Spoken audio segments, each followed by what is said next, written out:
magsaya tayo, pagkat si Kristo'y nabuhay na. Purihin ang Diyos sa dakilang araw na ito, ating isigaw, Alleluia, Alleluia. Iwinagsi ang kasalanan, nalupig ang kamatayan. Sinayan natin ang pag-asa sa pagsilang ng bagong buhay. Magalak at magsaya tayo, pagkat si Kristo'y nabuhay na. Purihin ang Diyos sa dakilang araw na ito, ating isigaw, Alleluia, Alleluia.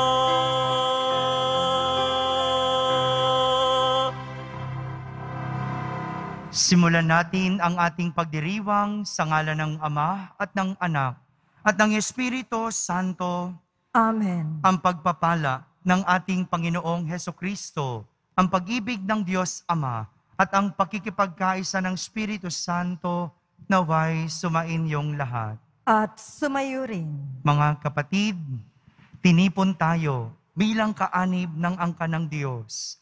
Kaya dumulog tayo sa mawaing Panginoong nagpapatawad ng lubos. Sinugong tagapagpagaling sa mga nagsisisi, Panginoon, kaawaan mo kami. Panginoon, kaawaan mo kami. Dumating na tagapag-anyayang mga makasalanan ay magsisi. Kristo, kaawaan mo kami.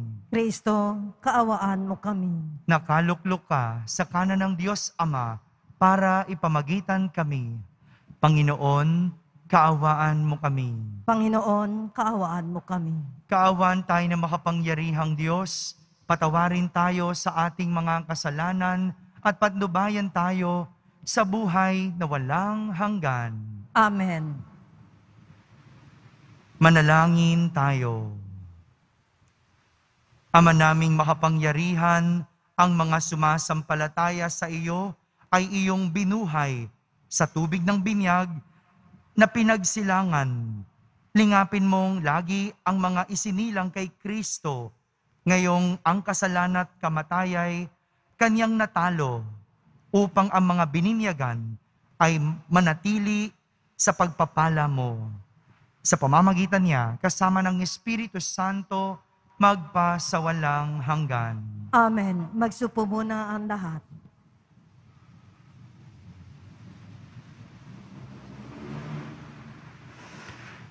Pagbasa mula sa mga gawa ng mga apostol. Noong mga araw na iyon, naging matiwasay ang simbahan sa buong Judea, Galilea at Samaria. Ito'y tumatag at lumaganap sa tulong ng Espiritu Santo at namuhay na may pagkatakot sa Panginoon. Naglalakbay noon si Pedro upang dumalaw sa mga kapatid sa pananampalataya. Sa pagdalaw niya sa mga kapatid sa Lida, natagpuan niya ron ang isang lalaking nangangalang Eneas. Ito'y paralitiko at 8 taon nang nararatay. Eneas, ani Pedro, pinagaling ka ni Jesucristo. Tumindig ka't ayusin mo ang iyong higaan. At tumindig siya agad. Nakita siya ng lahat ng naninirahan sa Lida at Saron at nanampalataya sila sa Panginoon. Sa Joppe naman, may isang alagad na babae. Ang pangalay, Tabita. Sa Griego, ang kanyang pangalan ay Dorcas, na ang ibig sabihin, usa. Ginugugol niya ang kanyang panahon sa paggawa ng mabuti at pagkakawanggawa. Nang mga araw na iyon, siya'y nagkasakit at namatay.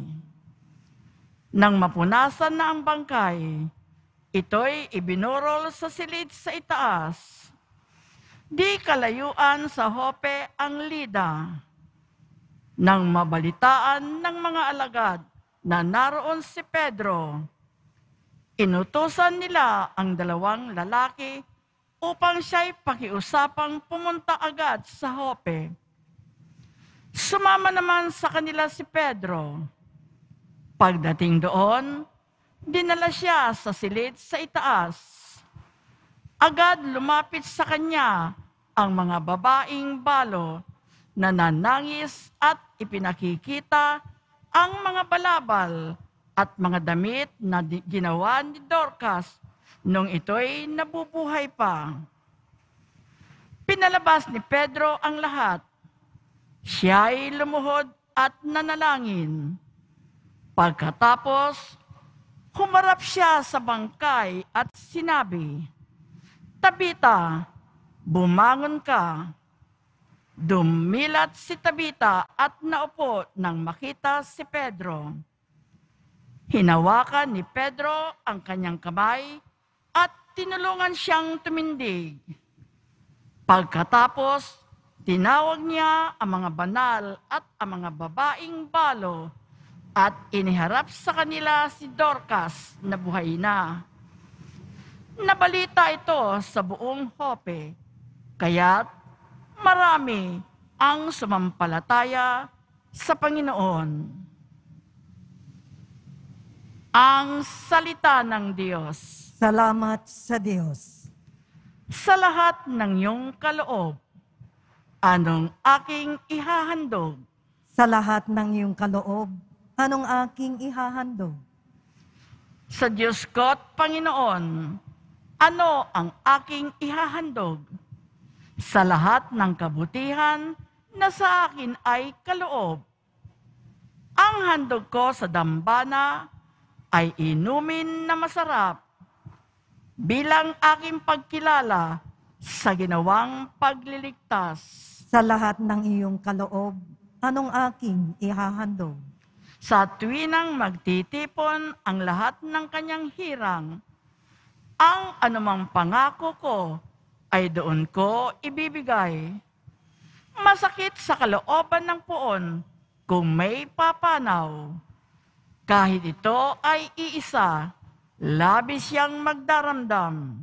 Sa lahat ng iyong kaloob, anong aking ihahandog? Panginoon, naririto akong inyong abang lingkod. Katulad ng aking ina, maglilingkod akong lubos. Yamang ako'y iniligtas, kinalinga at tinubos. Ako ngayon maghahandog ng haing pasasalamat. Ang handog kong panalangin, sa iyo ko ilalagak. Sa lahat ng iyong kaloob, anong aking ihahandog? Magsitayo po ang lahat.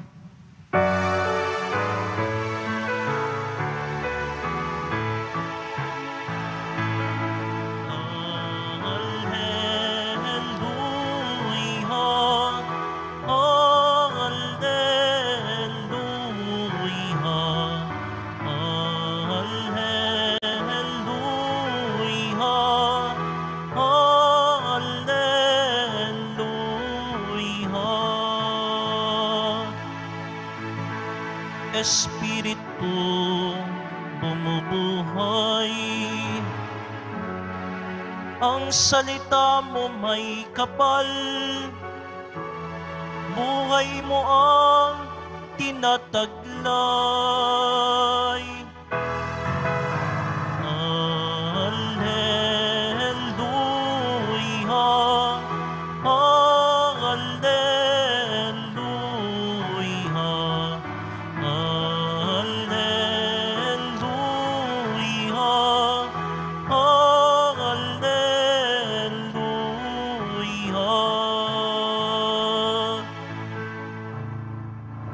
Sumainyo ang Panginoon. At sumayo rin. Ang mabuting balita ng Panginoon ayon kay San Juan. Papuri sa iyo, Panginoon.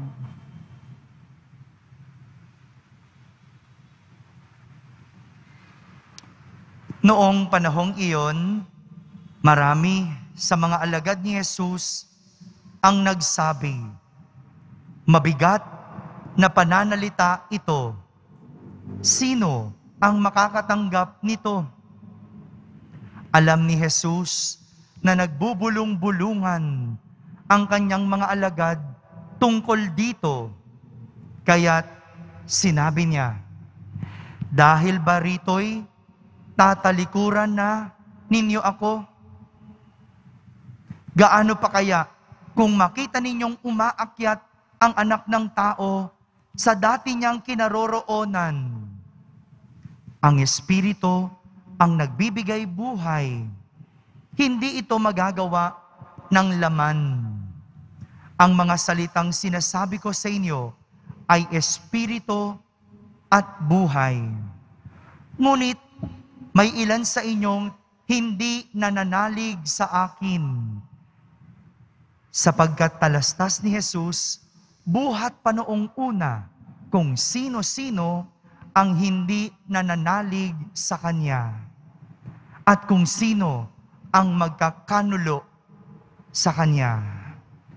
Idinugtong pa niya, "Iyan ang dahilan kaya ko sinabi na walang makakalapit sa akin malibang loobin ito ng Ama." Mula nooy, marami sa kanyang mga alagad ang tumalikod at hindi na sumama sa kanya. Kaya't tinanong ni Jesus ang 12, "Ibig ba din ninyong umalis?" Sumagot si Simon Pedro, "Panginoon, kanino po kami pupunta? Nasa inyo ang mga salitang nagbibigay ng buhay na walang hanggan. Naniniwala kami at ngayoy natitiyak kaming kayo ang banal ng Diyos." Mga kapatid, ang mabuting balita ng Panginoon. Pinupuri ka namin, Panginoong Hesukristo. Magsupo muna tayong lahat. Isang magandang araw po sa inyong lahat. Matapos ang halos isang linggong diskurso tungkol sa tinapay na nagbibigay buhay, o matapos ang pangangaral ni Jesus tungkol sa tinapay na nagbibigay buhay, nitong mga nakalipas na araw, nitong linggong ito, paulit-ulit na tinuturo ni Jesus ang tungkol sa tinapay na nagbibigay buhay. Paulit-ulit na sinasabi ni Jesus na ang kanyang laman ay tunay na pagkain at ang kanyang dugo ay tunay na inumin. At ang sinumang tumatanggap nito ay mananahan sa Kanya ang presensya ng Diyos. Sino mang kumakain at sino mang umiinom ng Kanyang dugo, mananahan ang presensya ng Diyos. Paulit-ulit itong sinasabi ni Jesus. Ngunit sa pagkakataong ito, sa ating ebanghelyo, marami sa mga alagad at sumusunod kay Jesus ang nagduda, ang nagdalawang isip sa sinasabi ni Jesus. Kaya nga ang sabi ng marami, mabigat na pananalita ito. Sino ang makakatanggap nito? Ang hirap naman talagang unawain kung paanong ang katawan at dugo ni Jesus ay makapagbibigay ng buhay. Paano nila kakanin ang laman ni Jesus? Paano nila iinumin ang dugo ni Jesus? Hindi maabot ng kanilang isip, kaya hindi nila mapaniwalaan ang aral na tinuturo ni Jesus. Kaya marami sa mga alagad ni Jesus nahati. Yung iba, umalis, tumalikod, hindi na sumunod, at nawalan na ng pananampalataya. Kaya nga, ang tanong niya sa 12, ibig din ba ninyong umalis? Marami nang umalis, marami nang tumalikod dahil hindi nila maunawaan ang tinuturo ni Jesus. Pero ang 12, nanatili kay Jesus. Sumampalataya pa rin kay Jesus. Mga kapatid, sadya, ano po, kapag ang isang tao pinapangaralan, nahihirapan unawain ang itinuturo. Hindi ba? Nung mga bata pa tayo, sinasabi ng ating mga magulang, mag-aral kayong mabuti. Kung gusto ninyong magkaroon ng magandang buhay, kung gusto ninyong umahon sa buhay. Hindi po ba? Simpleng pangaral. Pero nung bata ka, nung ikaw ay pinapangaralan, hindi mo maunawaan. Kasi ang gusto mo, magbulakbol. Ang gusto mo, walang hirap. Ang gusto mo, maglakwatsa. Hindi mo maunawaan ang itinuturo. Hindi abot ng isip mo ang tinuturo. Pero noong nahirapan ka na, nung tumanda ka na, doon mo lang napagtatanto ang aral na tinuturo. Anong sinasabi sa atin? Kapag ikaw ang pinapangaralan, hirap mo itong abutin. Hirap mo itong intindihin. Hindi ba? Ang mga nagre-react lang naman sa mga turo ni Jesus ay yung mga pinapangaralan ni Jesus. Hirap mong intindihin ang aral tungkol sa pagnanakaw dahil ikaw ay magnanakaw. Hirap mong tanggapin ang turo sa pangangalunya kasi ikaw ay nangangalunya. Hirap mong tanggapin ang turo tungkol sa pagsisinungaling kasi ikaw ay sinungaling. Di ba ganon? Kaya lang naman tayo naglalaban, nagre-react, at hindi naniniwala sa tinuturo kasi tayo ang pinapangaralan. Sadya naman talaga, mahirap at masakit ang mga pangaral ng Diyos.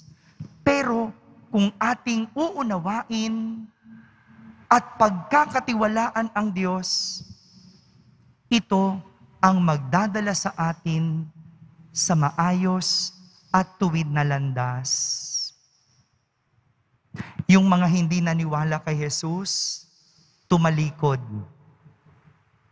lumayo, nawala ng pananampalataya dahil hindi nila matanggap ang pangaral ni Jesus. Tanging ang 12 na alagad ni Jesus ang nanatili. Maaring hindi rin nila naiintindihan ang pangaral, pero nauunawaan nilang kailangan nilang pagtiwalaan si Jesus. Ito po ang hamon sa atin. May mga aral ang Diyos. May mga tinuturo ang Diyos na hirap man nating abutin. Sana buo ang pagtitiwala natin. Dahil hindi tayo ipapahamak ng Diyos. Yung mga nagbubulong-bulungan dyan at hindi naniniwala sa mga aral ng Diyos, sabi ni Jesus, kilala ko ang magkakanulo sa akin. Kilala ko kayo. Ito po yung hamon sa atin. May mga aral na hindi man natin maabot, hindi man natin maunawaan, pero sana buo ang pagtitiwala natin sa Diyos. Dahil kahit kailan, ang pangaral ng Diyos ang magdadala sa atin sa kabutihan. Amen. Magsitayo na po ang lahat. Minamahal kong mga kapatid, inihahatid sa atin ni Kristo ang salitang nagbibigay ng buhay na walang hanggan at tayo ay sumasampalataya. Bunga ng pananampalatayang ito, may pagtitiwala tayong magsumamo sa ating Ama sa Langit na dinggin ang mga panalangin ng pamayanang ito. Ating sambitin sa bawat panalangin, Ama, panatilihin mo kaming tapat sa iyong anak. Ama, panatilihin mo kaming tapat sa iyong anak. Ang mga pinuno ng simbahan, naway sumunod sa Panginoon ng buong puso, isip at lakas. Manalangin tayo. Ama, panatilihin mo kaming tapat sa iyong anak. Ang mga pinuno ng mga bansang nagdaranas ng kaguluhan, naway walang patid na magsikap na makapaghatid ng kapayapaan at katarungan sa kanilang mga bansa. Manalangin tayo. Ama, panatilihin mo kaming tapat sa iyong anak. Atin nawang maunawaan na ibinibigay ng Diyos ang pinakadakilang katunayan ng kanyang pag-ibig sa nananatiling presensya ng banal na sakramento. Manalangin tayo. Ama, panatilihin mo kaming tapat sa iyong anak. Ang mga may sakit at nagdurusa sa matagal ng karamdaman, naway magkaroon ng kapayapaan ng damdamin na dulot ng nagbibigay ginhawa, mga salita ni Kristo. Manalangin tayo. Ama, panatilihin mo kaming tapat sa iyong anak. Ang mga namayapa naway magtamasa ng walang hanggang kapayapaan kay Kristo. Manalangin tayo. Ama, panatilihin mo kaming tapat sa iyong anak. Sa katahimikan ating ilapit sa Diyos ang ating mga pansariling kahilingan.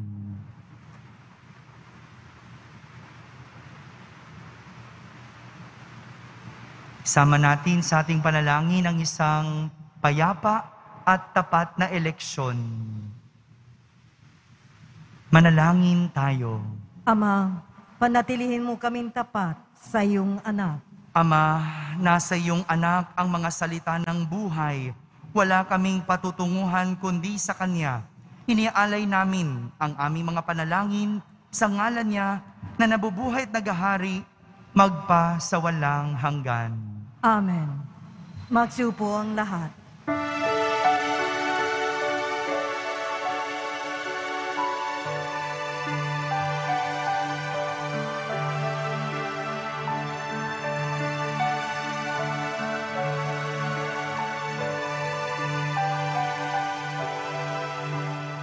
Panginoon, narito ang alay sa iyo. Nagmula sa iyong bayang masayang nagsalo. Aming salang mga alay, gawin mong totoo. Itong alak at kinapay gabing dugot tawan mo. Panginoon, Panginoon, alay sa iyo ng iyong bayan, nagpupunit, nagkakaisa sa iyo.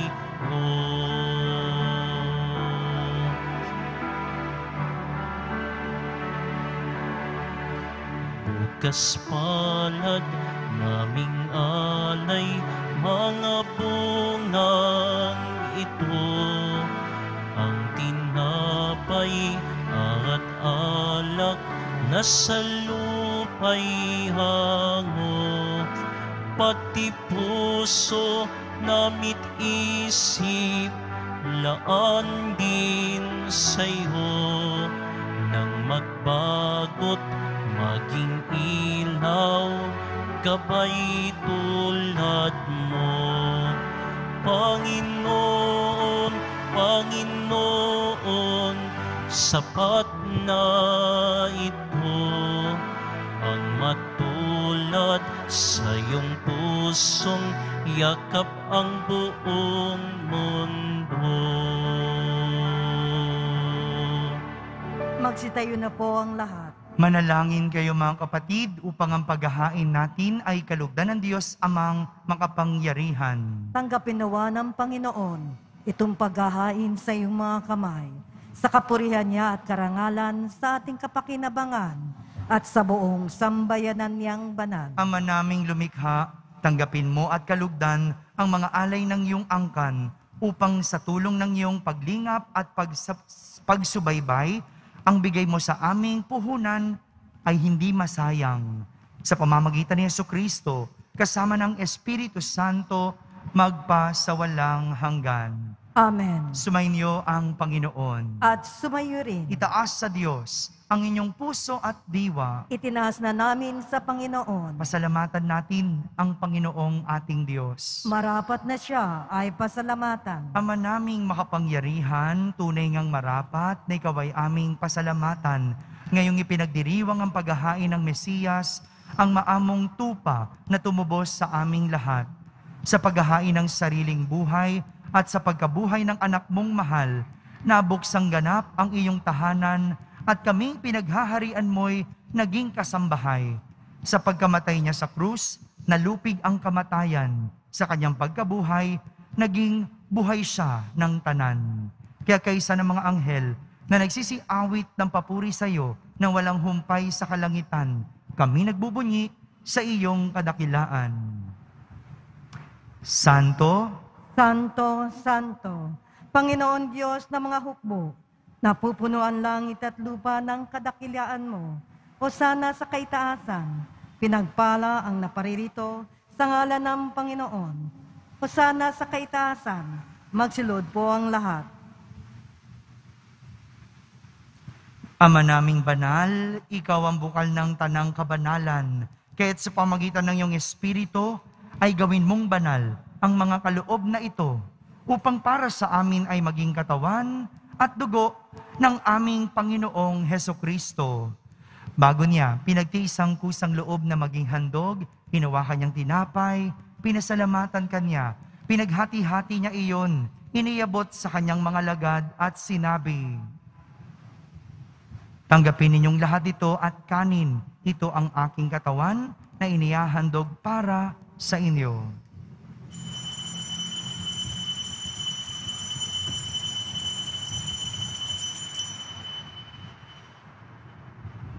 Gayon din naman, nung matapos ang hapunan, hinawakan niyang kalis, muli kanyang pinasalamatan. Iniabot niyang kalis sa kanyang mga lagad at sinabi, "Tanggapin ninyong lahat ito at inumin. Ito ang kalis ng aking dugo, ng bago at walang hanggang tipan. Ang aking dugo na ibubuhos para sa inyo at para sa lahat, sa ikapagpapatawad ng mga kasalanan. Gawin ninyo ito sa pag-alaala sa akin."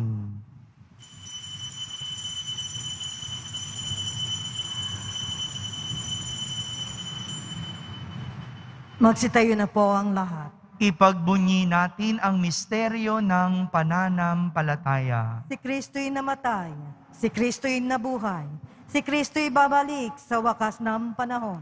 Ama, ginagawa namin ngayon ang pag-alaala sa pagkamatay at muling pagkabuhay ng iyong anak.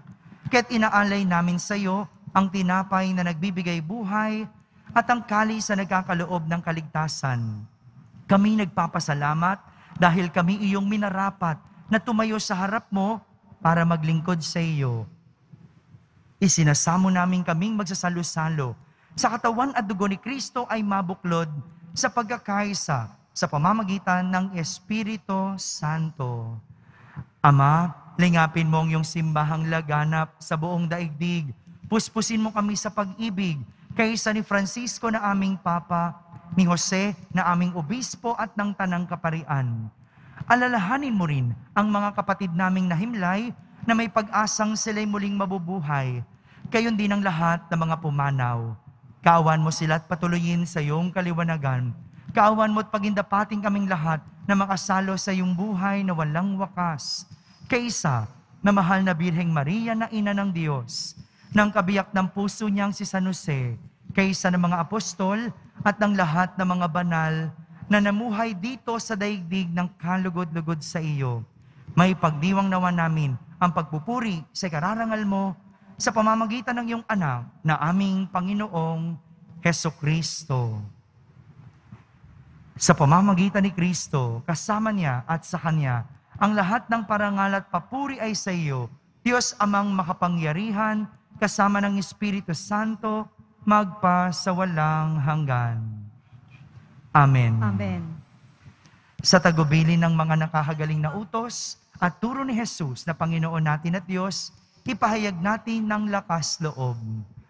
Ama namin, sumasalangit ka, Sambahin ang ngalan mo, mapasa amin ang kaharian mo, sundin ang loob mo dito sa lupa para nang sa langit. Bigyan mo po kami ngayon ng aming kakanin sa araw-araw at patawarin mo kami sa aming mga sala para ng pagpapatawad namin sa nagkakasala sa amin. At huwag mo kaming ipahintulot sa tukso at iadya mo kami sa lahat ng masama. Amen. Hinihiling namin kami iadya sa lahat ng masama, pagkalooban ng kapayapaan araw-araw, iligtas sa kasalanan at ilayo sa lahat ng kapahamakan. Samantalang aming pinananabikan ang dakilang araw ng pagpapahayag ng tagapagligtas naming si Hesukristo. Sapagkat iyo ang kaharian at ang kapangyarihan at ang kapurihan magpakailanman. Amen. Panginoong Hesukristo, sinabi mo sa iyong mga apostol, kapayapaan ang iniiwan ko sa inyo. Ang aking kapayapaan ang ibinibigay ko sa inyo. Tunghayan mo ang aming pananampalataya at huwag ang aming pagkakasala. Pagkalooban mo kami ng kapayapaan at pagkakaisa ayon sa iyong kalooban, kasama ng Espiritu Santo, magpa sa walang hanggan. Amen. Ang kapayapaan ng Panginoon ay laging sumainyo. At sumayo rin. Magbigayin kayo ng kapayapaan sa isa't isa. Kapayapaan po para sa lahat.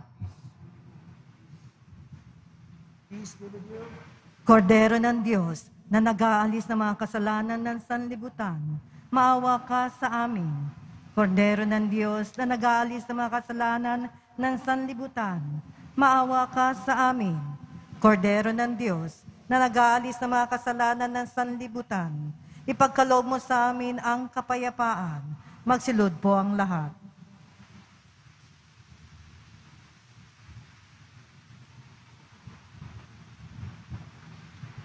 Ito ang kordero ng Diyos. Itong nag-aalis sa mga kasalanan ng sanlibutan. Mapalad ang mga inaaniyahan sa kaniyang piging. Panginoon, hindi ako karapat-dapat na magpatuloy sa iyo. Ngunit sa isang salita mo lamang ay gagaling na ako. Ang katawan ni Kristo. Amen.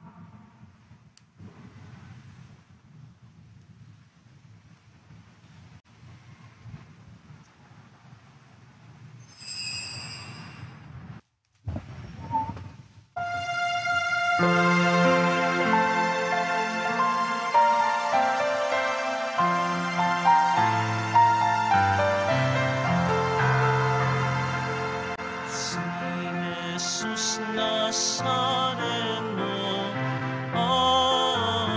Alleluia, magkalangit na sugo,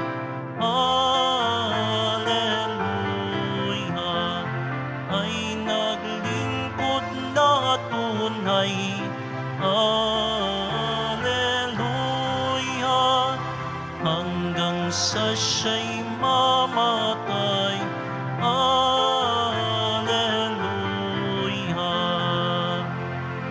Ang Diyos ay nalugod. Alleluia.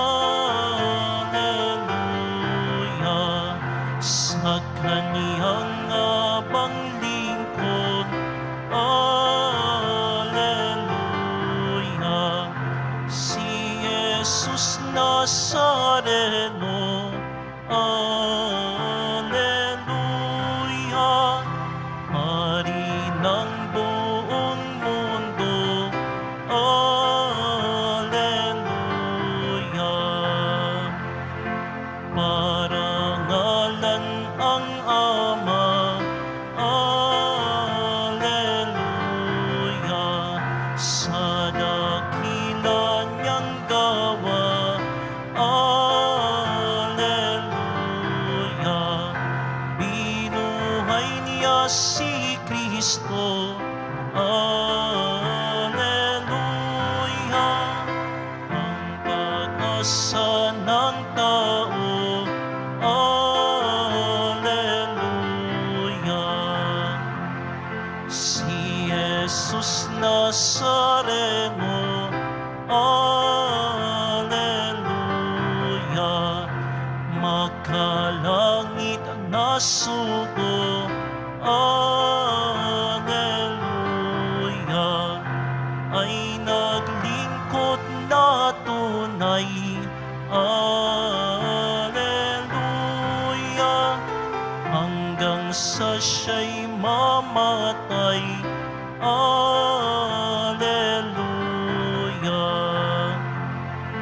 Ang Diyos ay nalugod. Alleluia. Sa kaniyang abang lingkod. Alleluia. Si Jesus Nazareno. Alleluia. Hari ng buong mundo. Alleluia.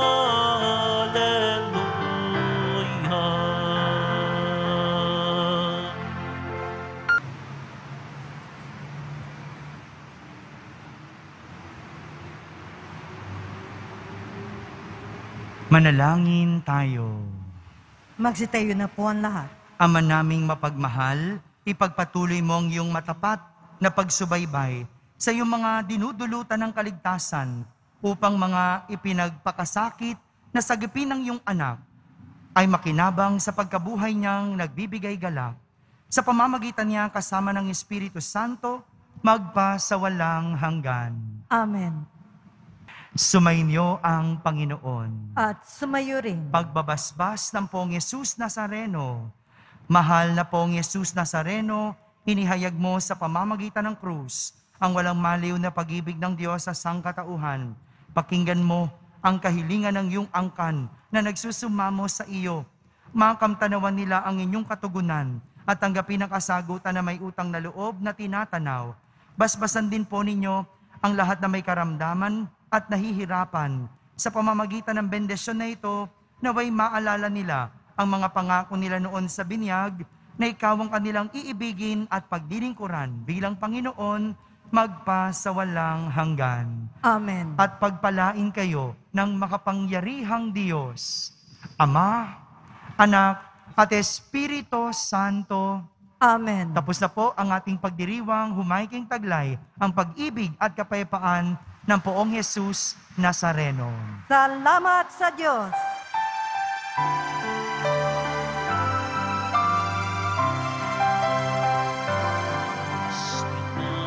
Jesus Nazareno, sinasamba ka namin, pinipinto ka namin, aral mo ang aming buhay at kaligtasan. Nuestro Padre Jesus Nazareno, iligtas Ligtas mo kami sa kasalanan. Ang krus mong kinamatayan ay sagisag ng aming kaligtasan. Nuestro Padre Jesus Nazareno, dinarangan namin. Nuestro Padre Jesus Nazareno, niluwalhati ka namin. Nuestro Padre Jesus Nazareno, dinarangan ka namin. Nuestro Padre Jesus Nazareno, nilulwalhati ka namin.